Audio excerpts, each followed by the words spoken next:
Have any questions? I'm right here. Hey everybody, Davenport here, 11:02 a.m. on the Pacific Northwest clock, September the 25th, 2020. Nearing the point of no return. October 1st is coming and the censorship is going to be laid down heavy on all social media. I've got a feeling not just Facebook, but other platforms also, which have been attacked in the past and are being attacked now. So be ready. We will see what happens October the 1st. I received a document talking about some of these changes that are going to be made in a previous bill that came down. They're evidently going to become much, much more stringent in the way that they punish people online for saying things that they don't agree with. But chose a video today that very uplifting, and I think it's going to teach us all something. I'd like to run it now, and we shall see if I can do this. My producer made me some notes here. Um, I'm going to hit share screen, and we're going to get on this thing. I'm going to see if I can do this by myself without having any help. Uh, Share audio, Chrome tab, and share. I'm going to Click on the link up top, in the middle. Yes. Look uh, down. Down right there. Yes. Click on that. click on the link and now share. We're going to get ready for this video. Here we go. And hit play. 2016. It's been quite a journey to this point, and what better way to celebrate 1 million subscribers than to review the very best lessons learned. Here are the most valuable insights I have gained from animating these videos. From Alan Watts, I learned that life is not a journey with a destination. We are conditioned to think that life should be heading towards something, like graduation or retirement or heaven. But the true purpose of life is to live. Same way in dancing. When you dance, you are not trying to get anywhere or finish the dance. The point of dancing is the dance. Life is a dance. Alan Watts also taught me how to find out what I want in life. The question of what do I want is one of the simplest yet hardest questions to answer. There are 2 reasons why you don't know what you want. Reason number 1, you already have it. Reason number 2 is you don't know yourself. The reason you don't know yourself is because you never can. To know yourself is like a flame trying to burn itself or a knife trying to cut itself.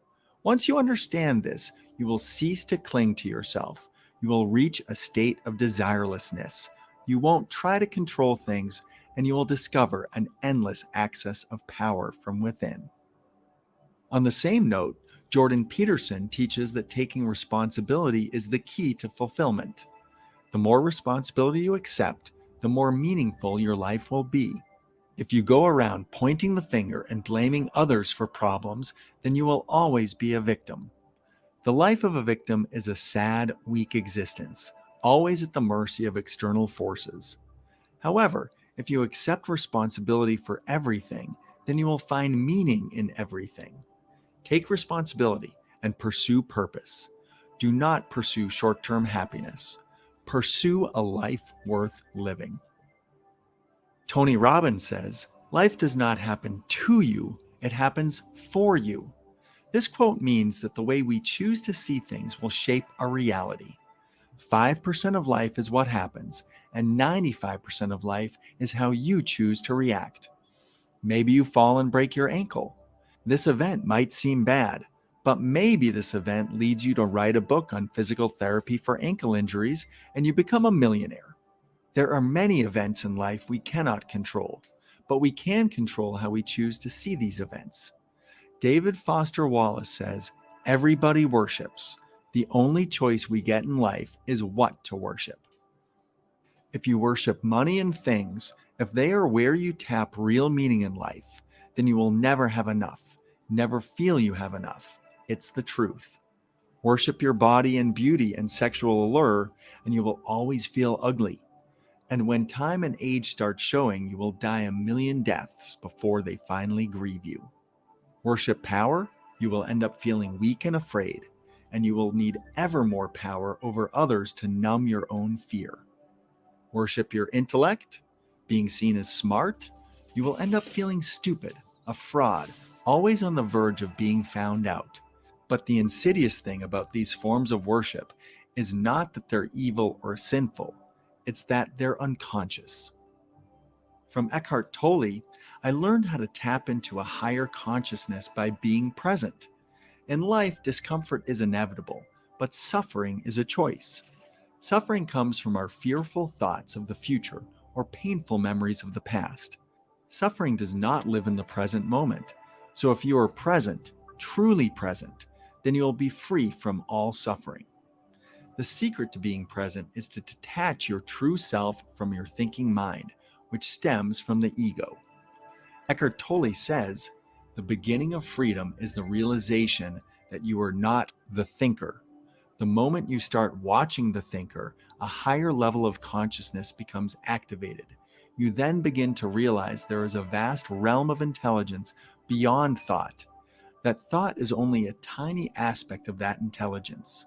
You also realize that all the things that truly matter, beauty, love, creativity, joy, inner peace, arise from beyond the mind. You begin to awaken." Will Smith taught me that failure is not the end. Failure is a stepping stone to success. The more you fail, the more you learn and grow. Failure helps you recognize the areas where you need to evolve. Simon Sinek taught me that the most important question is why. Before pursuing any major venture in life, like a business or a marriage, you must answer the question of why am I doing this?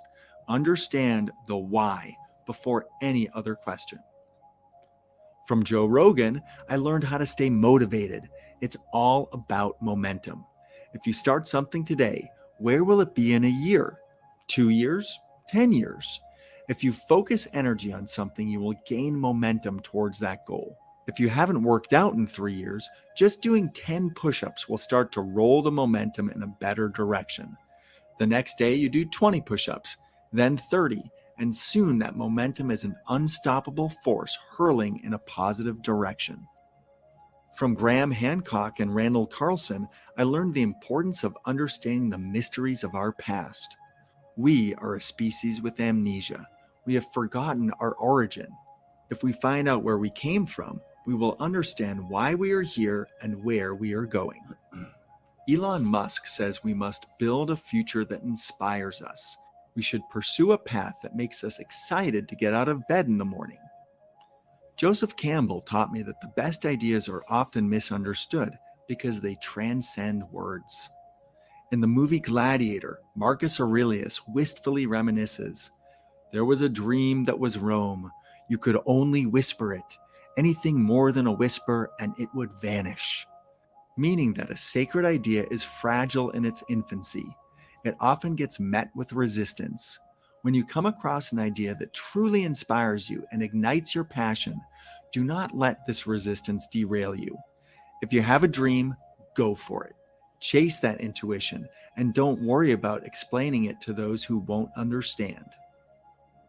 From Aristotle, I learned how to learn. Aristotle said, "It is the mark of an educated mind to be able to entertain a thought without accepting it." Believing something blindly is just as silly as dismissing it entirely. Both are lazy styles of thinking.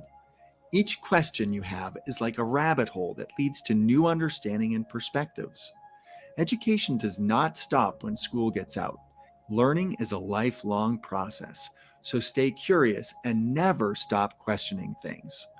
This is the goal of After School, to get you to question things.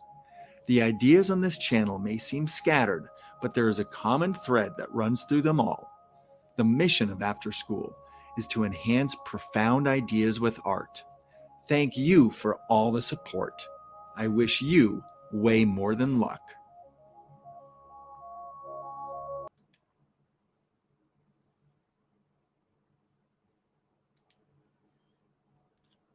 Well, You don't there like- we are, ladies and gentlemen. Very, very intense video. A lot going on in there with a lot of very intelligent, very important thinkers of our time giving out some really powerful information that millions and millions have evidently missed along this journey that we're on in the Matrix. And I would suggest sharing this video as far and wide as you possibly can.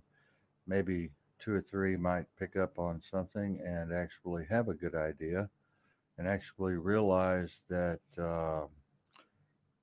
there's no suffering in the present moment. That's a hard thing to grasp. So we suffer in the past, we suffer for the future, but we don't suffer in the present moment. Dancing, we dance just to dance. Thinking, we think just to think. Sometimes we can think too much.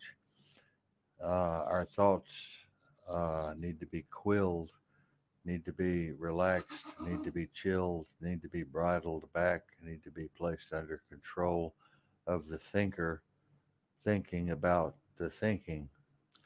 And all of these things are very philosophical, very analytical, very conceptual, and very real.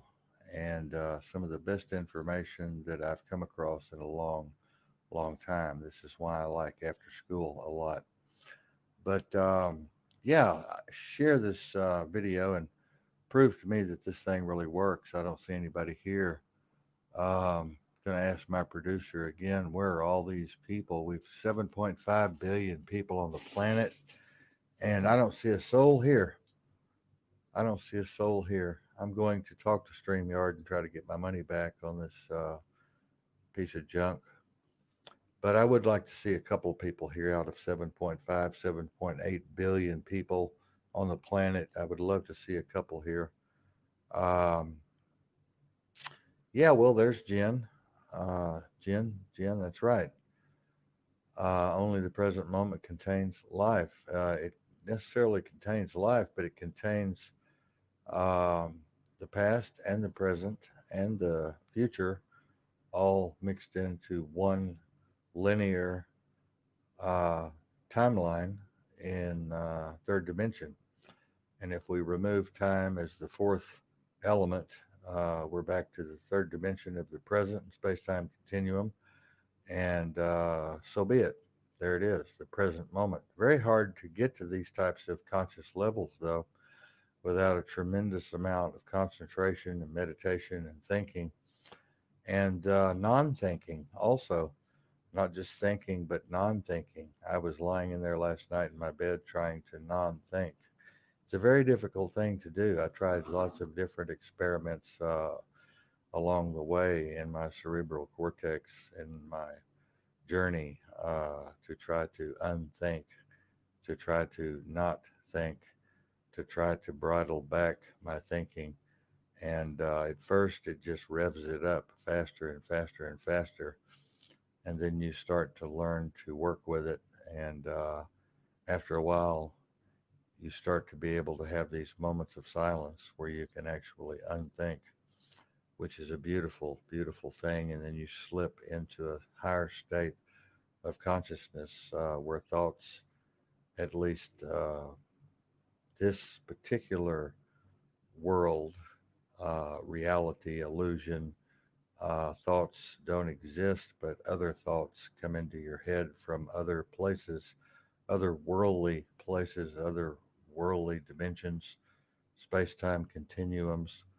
Um, it's amazing what you can do when you practice meditation the right way.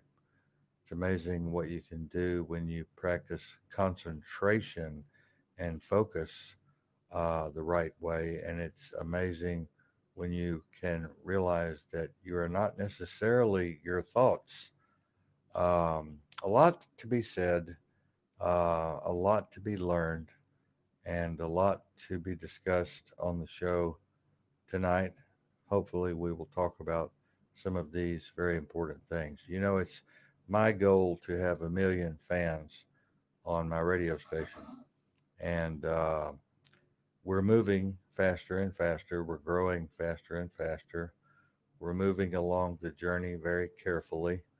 And we're doing probably not the best we can at all by any stretch of the imagination.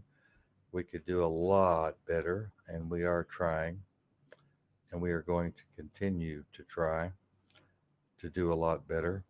Billy, hope I see you on air tonight, my friend. It's nice to see you here. But we have changed the show a lot.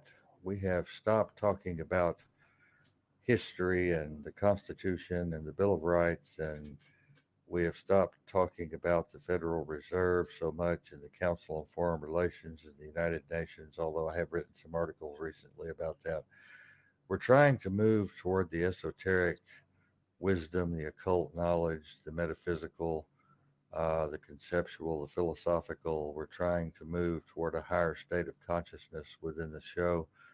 And we're trying to go where very few talk show hosts have gone before, kind of like Star Trek. But it's working. It's working slowly. This October 1st cutoff, this October 1st algorithm that they're going to be inserting into the current algorithm is going to put a damper on a lot of us, I think, and our writing, our posting, our memes, our texting, our articles, our conversations, our debates. But we shall see. We shall see. It takes time, and it takes practice and concentration, and it takes tenacity. And you just have to keep on keeping on. That's all you can do is keep on keeping on. But in the process, educating yourself, educating yourself to a higher state of thinking and a higher state of consciousness, all the while trying to accomplish your mission or missions, special events, projects, whatever you're trying to do, whatever you're trying to accomplish. You will get there eventually if you just keep on keeping on. Don't let anything knock you off your horse. Don't let anything beat you down. Thanks, Jen. Thanks, Billy, for being here. I wish we had some more people here. This is a $500 program. I would expect to see 1,000 people here. That would be my expectation. But I have high expectations, and we shall see if we can't eventually get that many people here. We're on 1, 2, 3, 4, 5, 6, 7 platforms. So, you know, COVID-19, second round, it's coming. The calm before the storm. We've had the calm. Now comes the storm. I see the storm just over the horizon. I see those vaccinations being done, being forced, being mandatory. I see those vaccinations coming off the assembly line, being distributed to all of the target areas. I see the military working to help distribute those and get everyone inoculated, get everyone shot. And when I say shot, I mean, boy, shot.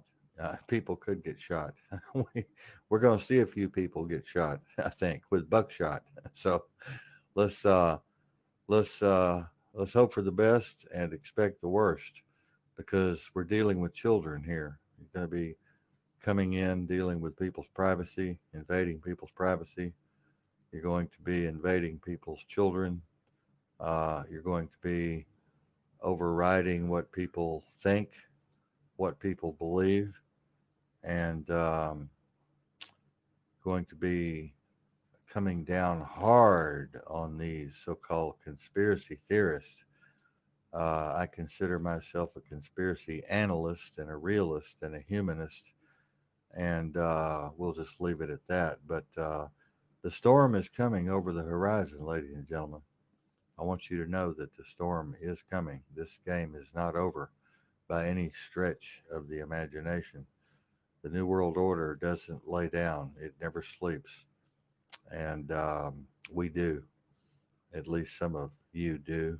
I'm up 18 hours a day in the studio doing research, 400 hours a week or so, 400 hours a month, not 400 hours a week, 400 hours a month in studio, reading, studying, researching, analyzing, capturing information, transferring intel, reading databases, getting information, intel from other sources around the world through AXJ. So anyway, we're going to go, and I hope to see you guys tonight. And we'll have a good discussion. We'll have a lot of fun. So until then, you all take care.